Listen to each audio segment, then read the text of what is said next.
369 078 evrov.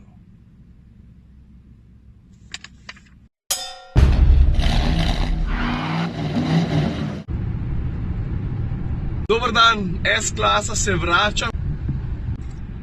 Ljubljana, oblaki, dež, vse nič drugega nisem niti pričakoval.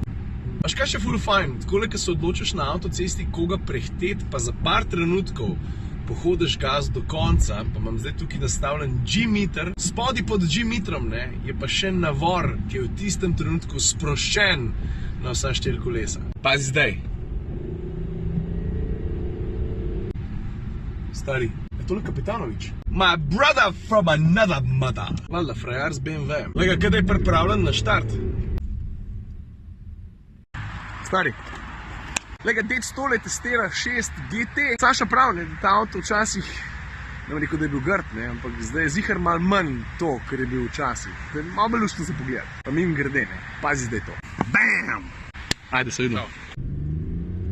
Zdaj pa res caj, da avto vrnem, prevzamem pa, mislim, se veš, kaj sem obljubil, Jih je na 10-14 dni nazaj, da bojo 3 Mercedesi zapored. Jenač, S-klasa, nasvidenje. A veš, kam sem prišel? V Furlantehu. O, stari, ti si tukaj. O, lega deca. Pa kje si? Vaj zdaj, nekaj imam zate. Daj nekaj.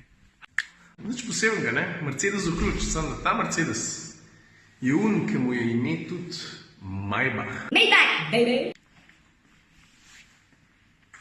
Zdaj pa tako Jernej se je ponudil, da me zapelje z garaže, pa da že tako dobim mal občutek, kako je v tem avtu zadnji, Še prej pa... stari... Dober dan. Gospod Ciril, kam želite? Ven z garaže. Ne vem čisto točen, če znam takole na hitro povedati, ko vse se dogaja tukaj v drugi vrsti, ampak obljubim pa, da si bom enkrat vzel čas, pa vse skupaj povedal. In to že jutri. Pa v taki zelo zanimivi družbi. A veš, z nagrajencem. Preden speljem mogoče sam še en podatek, prav. A veš, imaš velike številke. Pa imaš pa toliko velike številke, ki so absurdno velike številke. Recimo cena tega avta. Are you ready? 369 078 evrov. V tem, da imaš voh 630 konjev, pa V12 mašino, pa v naslednjem vlogu, prav?